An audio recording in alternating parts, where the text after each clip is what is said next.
Hello, my friends of Primary 6, the same candidates. That's the data I've given you because you have just some few months to be candidates. Previously, I know I took you rapidly. Today, I am going to reduce my speed a little, okay? So that we can move together. Now, friends, as I left you with an activity, any distraction, push it away so that we can be on the same lane. Now I left you with an activity that you have to go through. Then we go and see what we shall have today. Okay, let's go through together. Question number 1. How did the size of Bunyoro Chitara lead to its collapse? I expect you to have, it was too large to be led by one leader effectively. The word effectively must be there. If it's not there, put there X. It was too large to be led effectively by one leader. Question number 2. How did the climate affect Bunyoro? Climate caused drought that led to famine. It caused drought that led to famine. Question number 3. I know you hate questions with how, but there is no way you are going to dodge them. Okay? Just get used to them and you know how do we reason, how do we answer. Question is with how. Question is with how, you don't begin with to. Begin with what is asked. Like, how did the coming of Luo Babito affect Bunyoro Chitara? Oh, how did the coming of Luo, how did the coming of Luo affect Bunyoro Chitara? Huh? Yes, I expect you to say, the Luo invaded or attacked Bunyoro Chitara and led to its collapse. Okay? The Luo invaded Bunyoro and led to its collapse. Clear? Okay. Give the factor that led to the final collapse of the Chwez Empire. We can say Chwez Empire or we can say the Bunyoro Chitara Empire. So the final factor was the Luo invasion or the Luo attack. Number 5, who were the Abarusura? Abarusura were the well-trained soldiers of Omukama Kabarega of Bunyoro Kingdom. Next, how did the Bunyoro Kingdom expand its territories? How did it enlarge? It was by raiding its neighborhood. By raiding its neighborhood, or it raided its neighborhood. Number 7, why did Omukama appoint the chiefs in Bunyoro? Yes? One was to offer him gifts. The other one was to provide him with soldiers for defense. Then lastly was to collect taxes. Do I have someone with everything correct? Now, I want you to write any comment that you feel you want. If you have passed everything. Now, if you realize that you have failed some numbers, please be honest, make corrections, and then we go on with today's lesson. Now, what do we have? Oh, today we are going to talk about Buganda Kingdom. So we have finished Bunyoro Kingdom. Now we talk about another kingdom, and that is Buganda Kingdom. We shall know where it's located, the founders of Buganda, the organizations of Buganda Kingdom, and the factors for the expansion of Buganda Kingdom. Now, friends, session 1, we have a historical background of Buganda Kingdom. Now, first of all, on my map, Buganda Kingdom is represented by this green color here. It is located in the north of this lake. Which lake is this one? Victoria. So it's found in central Uganda. Are we there? And that is its location. It's found in East Africa, in a country known as Uganda, and in central Uganda, or in the north at the shores of Lake Victoria. The north of Lake Victoria. Are we there? That is its location. Now, what else do we need to know about Buganda Kingdom? Our school, first of all, is found in Buganda Kingdom. Those who have built here, this is Buganda Kingdom. the lake of Kampala, Masaka, Mubende, the lakes of Kalangala, Mukono, Wachiso, all of these districts are in Buganda. Are we there? It's amazing. I'm going to let you know that Buganda Kingdom started as a very small kingdom on the northern shores of Lake Victoria with just 3 counties. It started as a small kingdom with just 3 counties. And which were these counties? We had the county of Busiro. Do I have someone from Busiro County? Wow. We also had Mawokota and then Chadondo. When I talk about Chadondo, someone is saying Chadondo East. No, the whole Chadondo. Are we there? So, those are the 3 counties that started the Buganda Kingdom. I said Busiro, Mawokota, and Chadondo. But now we have very many other counties. They kept on raiding their neighbors and they got many other counties. Like we have Bulemezi, we have Singo, we have Voodoo, and so many others. Now, this kingdom broke away from Bunyoro Chitala. So it is among the kingdoms that started after the collapse of Bunyoro Chitala Empire or kingdom. It was surrounded by forests, lakes, and people who practiced agriculture. It was surrounded by forests, the lakes of Mabira Forest, by lakes, Lake Victoria, and the people in Uganda were carrying out agriculture and mainly crop growing or cultivation. Now, friends, we have 2 traditions that describe the origin or the founder of Buganda Kingdom. Now, we have the Ganda tradition or legend.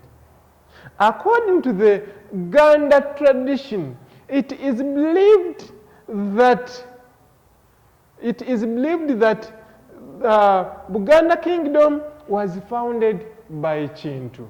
Of course, according to the legend or to the myth of the first Muganda, Chintu and Inambi. So that is the Ganda tradition. Now we also have another tradition that explains the foundation of Buganda Kingdom. Now, according to the Nyoro tradition, Buganda Kingdom, it is said that Buganda Kingdom was founded by a man known as Kato Chimera. Kato Chimera was the twin brother of Isingoma Rukidi Mpuga, who was the founder of the Luo Babito, or the the Bunyoro Kingdom. So we have 2 traditions. The Ganda, it is believed and said that Buganda Kingdom was started by Chintu. Nyoro, it is said that Buganda Kingdom was started by Kato Chimera, the twin brother of Isingoma Rukidi Mpuga. Let's go ahead, my friends. Kabaka is the title given to the king of Buganda Kingdom. So that's why every time you hear Kabaka, Kabaka, Kabaka is the title that is given to the king of Buganda Kingdom. Just as we said that for Bunyoro is Omkama. Now when you were Bunyoro from Bunyoro, don't come to Buganda and you say, the Omkama of Buganda. Please don't do that. For Buganda is the Kabaka of Buganda.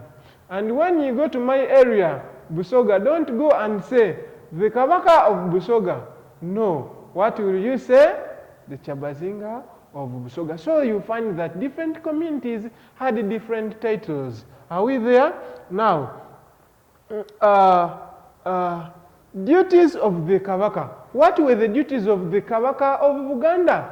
We are now talking about the other kingdom, though it is still existing, but before the white man came to rule over us. Now, he was the chief decision maker, which means that if Kabaka said something, no other person would say no, or would say, what about this? That is why there was a decision for the killing of the Uganda martyrs. I believe some other people never liked it, would have said, but Kabaka, why are you doing this? But since he was the final decision maker. For you, wait to Saddam say, Kabaka, why are you saying that? Please, Kabaka, change.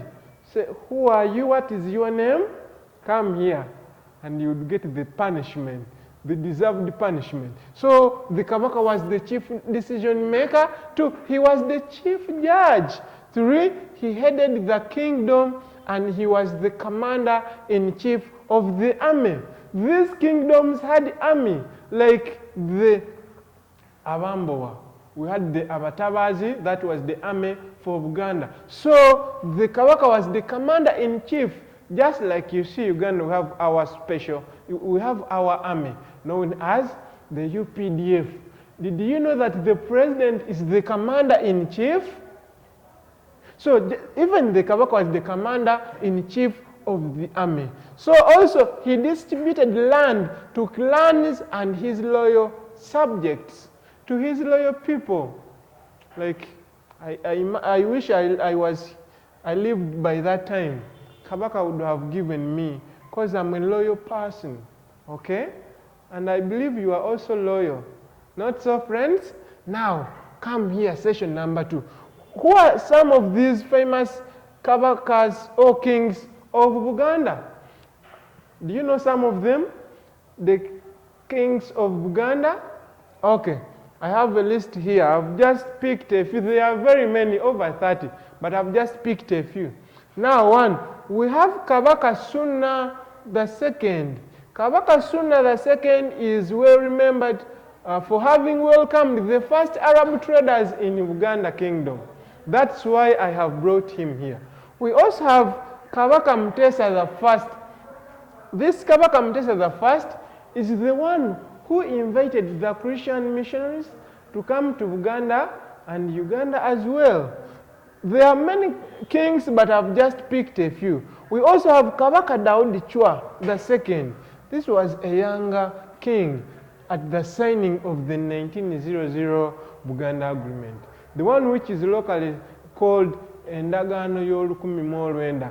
The Kabaka by that time was called Daudi Chwa II, who was just 3 years of age. Okay? We also have Kabaka Mwanga. Kabaka Mwanga, he had very many contributions, but he is well remembered for this bad act. He ordered for the killing of the Uganda martyrs. He also has very many good contributions, like he was a man of his word. He resisted colonial rule in Buganda. You remember, he was arrested and exiled. So he was putting their his bravery to retain or to maintain our independence.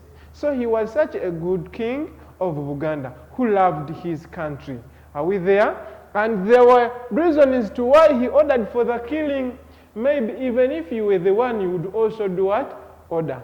So don't think that every time I say Kabaka Mwanga, you begin crying. No, there was a reason to why he ordered for the killing of the Uganda martyrs. It's not a good thing to kill and to order for the death of other people, okay?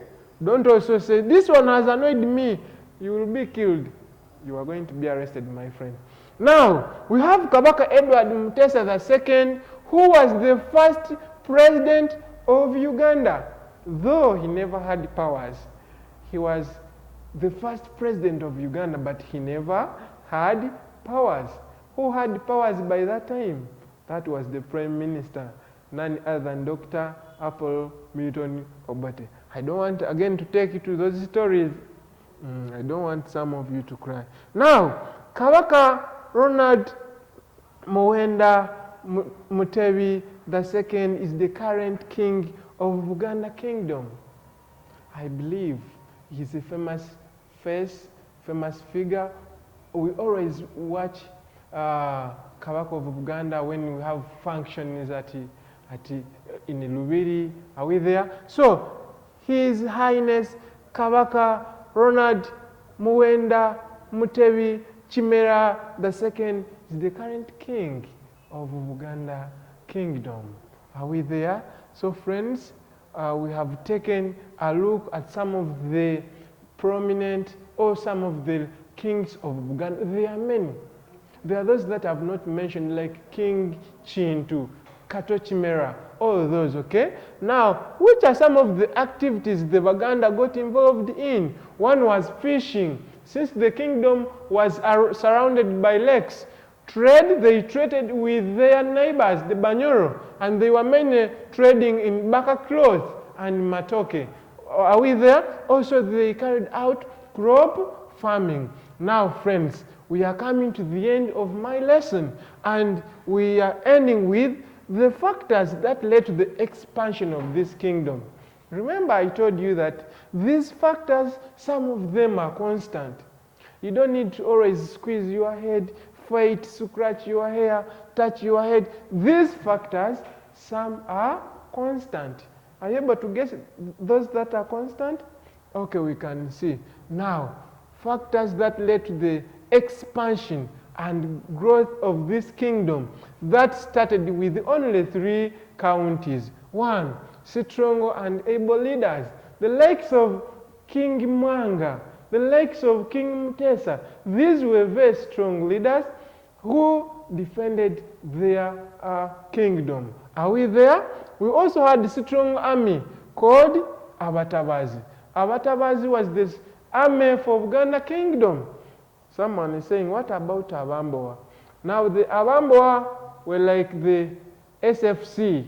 The SFC is a section of the UPDF that protects the president. Even the Kabaka, apart from the Abatabas, the general army, he had the special army around him. So when you defeat the Abatabas, don't begin jubilating that, yeah, I'm done with Uganda. No, you are going to find Abamboa and they will deal with you. So that also led to the growth of this kingdom, because the army was able to raid the communities for expansion and defend the kingdom. Also, they had Buganda was located in places with fertile soil for crop growing to support the increasing population. The Baganda used it to reproduce. Are we there? So the population kept on increasing. They needed enough food. We also had the strategic position, or you can say the presence of Lake Victoria that acted or that provided a natural defense. Because now these Baganda were strategically located. No one would come to raid them from the water bodies. Okay? So they were protected from one side. Their work was only to use the other side and they fight their other neighbors. So their strategic position also led to their expansion and growth. Are we there, friends? There are many, but there are so many, but I have a few here. Also, unity of the Baganda. Baganda were very united people. And when you are united, you move as a group. Are we there? We also have the acquisition of guns from the Arabs. The Baganda were among the first group of people to get a link with the other people or foreigners.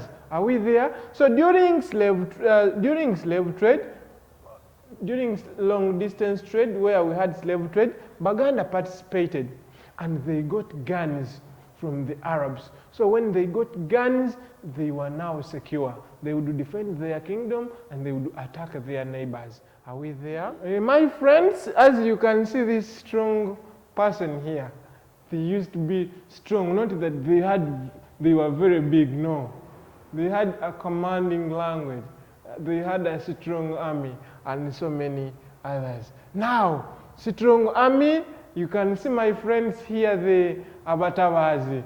They were from fishing. They were very happy. That day they caught a lot, yeah? And also maybe they were from attacking some communities. So they came back with success. They were happy. They said, okay, let's go and jubilate. And as you can see my friend in front here. Now, this is what I was talking about. The place was very fertile up to now. That's why when you want matoke, you go to Buganda. Okay? The place is still fertile. The strategic position, you can see Buganda is there. And this lake here provided a natural defense. As you can see, the whole of this part here was protecting Buganda Kingdom. It was a blessed kingdom. Natural defense. No one would come from this side, so you only defend these other parts, as I explained to you. Now, friends, allow me bring my lesson to an end, and I wish you a nice stay at home. See me as I see you in the next lesson.